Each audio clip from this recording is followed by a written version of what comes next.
जय श्री कृष्ण। राधे राधे। श्री कृष्ण गोविंद हरे मुरारी। हे नाथ नारायण वासुदेवाय। माघ महीने में भगवान श्री कृष्ण की पूजा करने और नदी में नहाने का महत्व बताया गया है।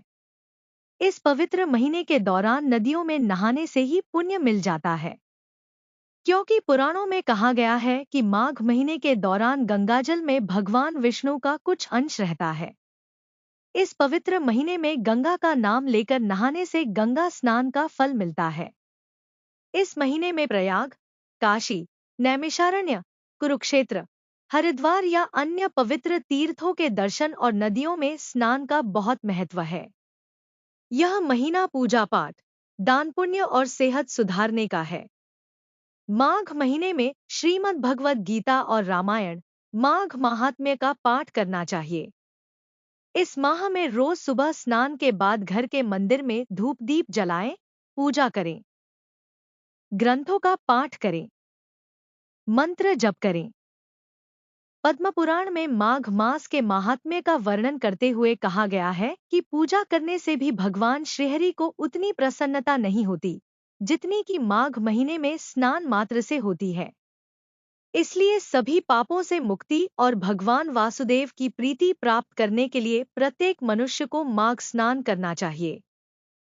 प्रीत्ये वासुदेवस्य सर्वपापानुत्तये माघ स्नानं प्रकुर्वीत स्वर्गलाभाय मानवः।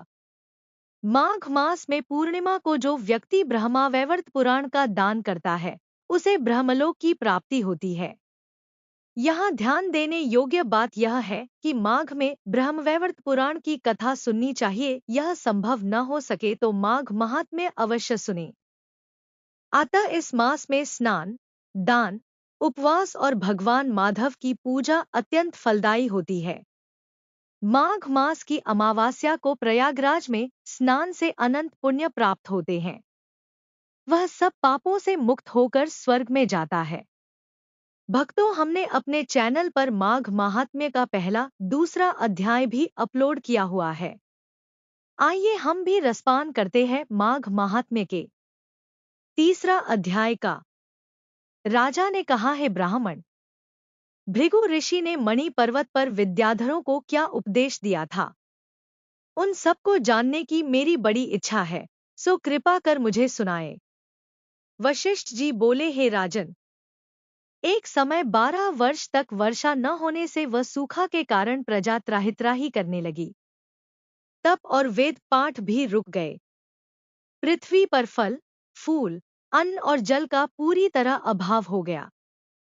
तब भृगु जो अपने आश्रम को त्याग कर अपने शिष्यों के साथ हिमालय पर्वत पर चले गए।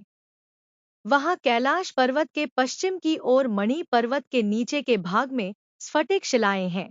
मध्य की शिलाएं नीलकंठ पक्षी के समान है।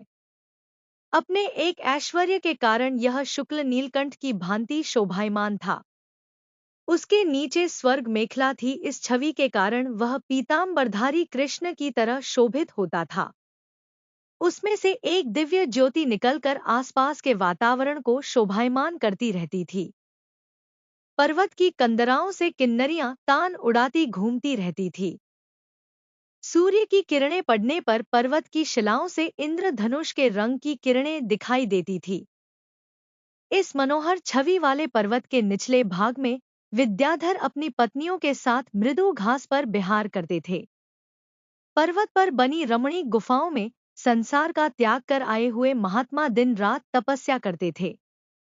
उस पर्वत की कंदराओं में बैठकर महात्मा रुद्राक्ष की माला हाथ में लिए महादेव जी का भजन करते थे। चारों ओर का वातावरण सुंदर एवं शांत था। झरनों से गिरने वाला जल कलकल शब्द करके बहता रहता था।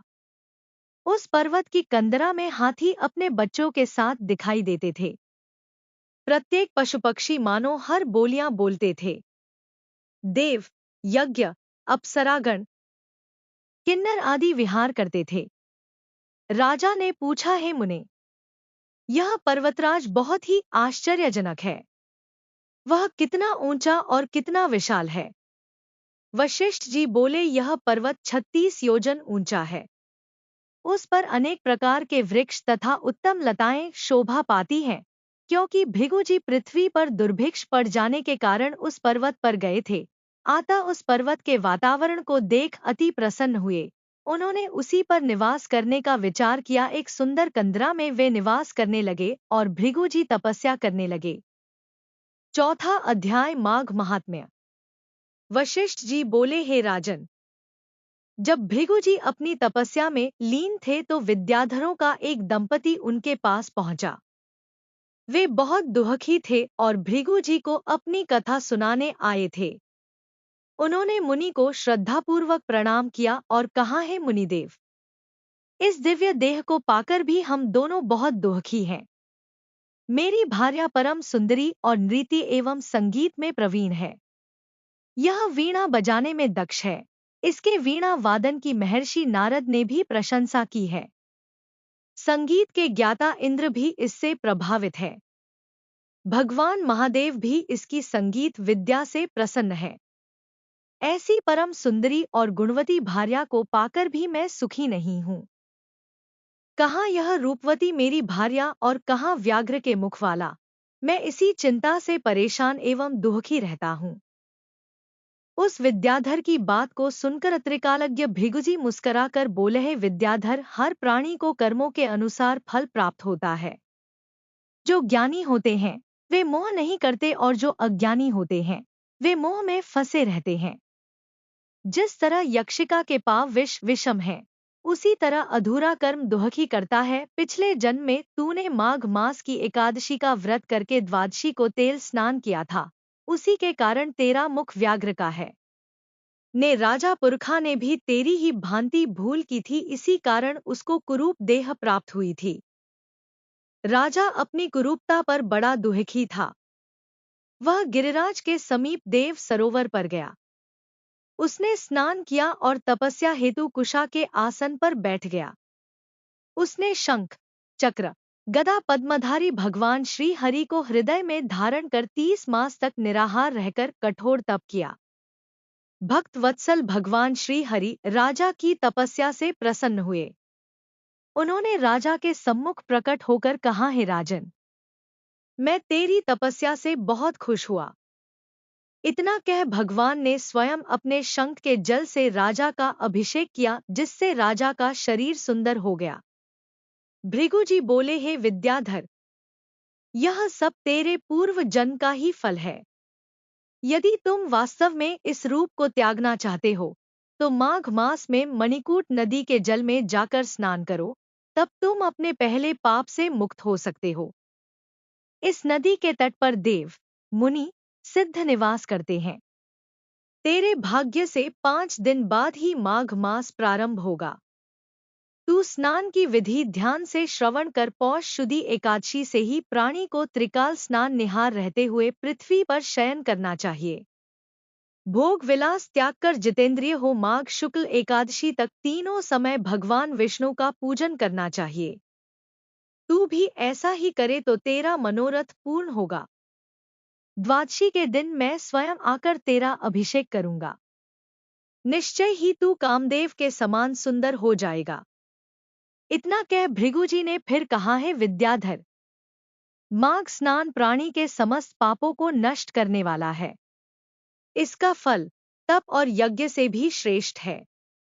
पुष्कर, कुरुक्षेत्र, ब्रह्मावर्त, मायापुरी, हरिद्वार, काशी, प्रयाग, सागर संगम के 10 वर्ष तक निरंतर स्नान से जो फल प्राप्त होता है, उस प्राणी को माघ मास में केवल 3 दिन के स्नान से ही प्राप्त हो जाता है। जो स्वर्ग की कामना करते हैं वे मकर के सूर्य में स्नान करें। इससे आयु, आरोग्य, रूप, सुख, सौभाग्य की प्राप्ति होती है। जो नरक और दरिद्रता से भय करते हों वे सदैव माघ स्नान करते रहें। वशिष्ठ जी ने कहा, हे राजन, भगवान भृगु की इस परम पुनीत बातों को सुनकर तुम्हें माघ स्नान की महत्ता का ज्ञान हो गया होगा। ये स्नान अनेक फलों को देने वाला है। सकाम अथवा निष्काम भाव से प्राणी को चाहिए कि वह माघ मास में स्नान करे। उसे इस लोक में समस्त सुखों की प्राप्ति होगी और वह परलोक में भी समस्त सुख पाता है। माघ मास के स्नान से पुण्यों की वृद्धि होती है और समस्त पापों का क्षय होता है। सतयुग में तप, त्रेता में ज्ञान और द्वापर में कर्म फल देता है, उसी तरह माघ स्नान सब युगों में श्रेष्ठ कल का देने वाला है। यह स्नान समस्त वर्ण और सभी आश्रम वालों के लिए फल देने वाला है। वशिष्ठ जी बोले, हे राजन, भृगु जी के समझाने पर उन विद्याधर ने अपनी स्त्री के साथ आश्रम के पास झरने में ही विधिपूर्वक माघ स्नान किया। भृगु जी की कृपा से उसे सुंदर देह प्राप्त हुई और उसका दुख दूर हो गया। वह कामदेव के समान सुंदर मुखवाला होकर अपनी पत्नी के साथ विहार करने लगा। तपस्या पूर्ण करके भृगु जी अपने शिष्यों सहित पर्वत से उतरकर अपने आश्रम को चले आए। हे राजन, जो इस परम पुनीत कथा को श्रवण करता है, उसके समस्त मनोरथ पूर्ण होते हैं। श्रीमन नारायण नारायण नारायण। भज मन नारायण नारायण नारायण। संपूर्ण माघ मास महात्म्य की कथा सुनने के लिए आप हमारे चैनल को सब्सक्राइब अवश्य करें और हर दिन एक एक अध्याय को सुनते हुए आप माघ मास के फल को प्राप्त करें। भक्तों, अगर आप इस माघ महात्म्य के वीडियो को शेयर करते हैं और अपने प्रियजनों को सुनाते हैं तो आपको माघ महात्म्य के दान का फल मिलता। जान का दान महादान कहा गया है। जय श्री राधे राधे।